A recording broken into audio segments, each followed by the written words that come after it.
Alors c'est un homme de théâtre qui sera tout à l'heure à mes côtés, ici même d'ailleurs sur ce tapis rouge, c'est Gilles Gossy. Alors il est comédien, metteur en scène, il va nous parler de la nouvelle création, en tout cas du théâtre du Verseau, c'est Ali Baba et les 40 voleurs, un spectacle haut en couleur et qui va tourner dans toute la région Provence-Alpes-Côte d'Azur. Un joli programme, vous le verrez, avec aussi deux autres spectacles qui tournent eux dans toute la France. On va se retrouver dans un instant, on quitte le festival Entre deux marches pour aller au pied des marches du Palais des Festivals où nous attend Virginie. On me signale qu'elle est en place avec son invité et c'est quelqu'un aussi de spectacle. Il s'appelle Gilles Gossy, il est directeur du théâtre du Verseau à Cannes et ils organisent en ce moment un spectacle, c'est pratiquement une comédie musicale, c'est une comédie musicale qui s'appelle Ali Baba. Ça vous parle? Virginie, vous êtes à ses côtés.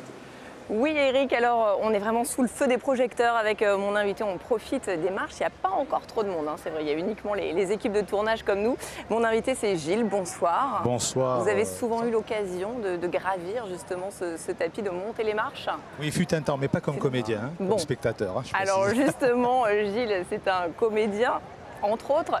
Et en ce moment, vous présentez la nouvelle création du théâtre du Verseau à Cannes.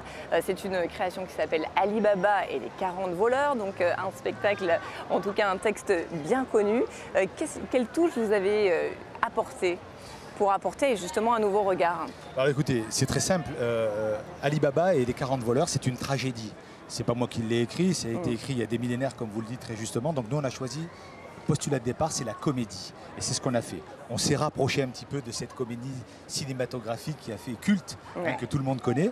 Et on a fait un petit parallèle. Voilà, on a fait une belle comédie, essentiellement pour la famille, pour les enfants, les parents, les grands-parents. C'était ça l'objectif. Voilà, le sens, si vous voulez, l'orientation qu'on a donnée à cette création. La chance, l'espoir, l'avidité, plein de thèmes qui sont abordés dans cette pièce. Oh là là, plus que jamais intemporel, bien évidemment, vous l'avez raison. Est-ce que Ali Baba résistera aux sirènes de l'amour de sa Morgiane adorée plutôt que de l'or qu'il a trouvé? Ça, les spectateurs le découvriront bien évidemment quand ils viendront voir la pièce. Mais tout le monde connaît l'histoire. Mais bien sûr, ce sont des thèmes intemporels, l'amour, l'avidité, vous avez raison, l'argent. Tout ça fait qu'Ali Baba est un brave monsieur, croyez-moi. Un brave monsieur, alors on n'imaginerait pas forcément quand on vous voit comme ça, mais c'est vous qui faites Ali Baba, Gilles. Et oui, c'est moi qui fais Ali Baba, complètement transformé, pour le plus grand plaisir, pour mon plaisir déjà, bien évidemment, et apparemment pour ceux des spectateurs, puisqu'on a joué il y a une quinzaine de jours notre première, ça s'est très bien passé.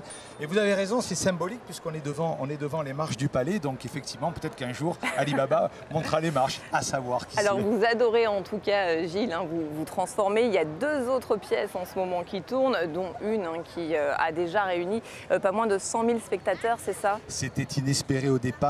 J'y croyais pas, mais ça a tellement bien marché. Don Camillo et Pépone, parce que je précise, et aux Canoises et à tous les habitants des Alpes-Maritimes qui nous regardent, les Azuréens qui nous regardent, bien sûr, et qui ont eu l'occasion de voir Don Camillo et Pépone.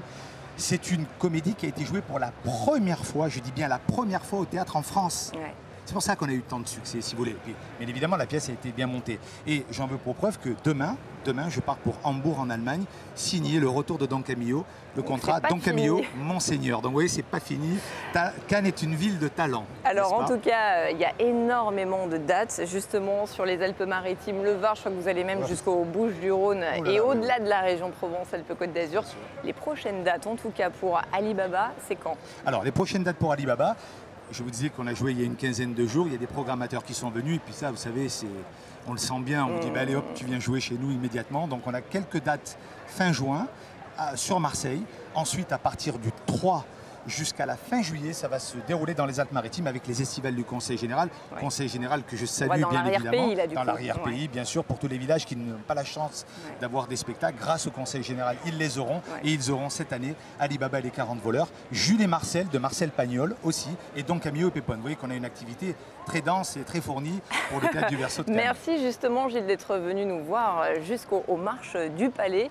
Plein succès donc pour Ali Baba et les 40 voleurs. Et puis pour retrouver toutes les dates, il y a votre site internet. Site internet www.theatreduverseau-cannes.fr. Ils auront tout ce qu'ils veulent, les dates, les témoignages, la presse, les vidéos, bref. Tout ce qu'il faut. Choisira. Merci encore Gilles. On va repartir tout de suite sur le plateau de la grande émission où nous attendent Eric et notre invité.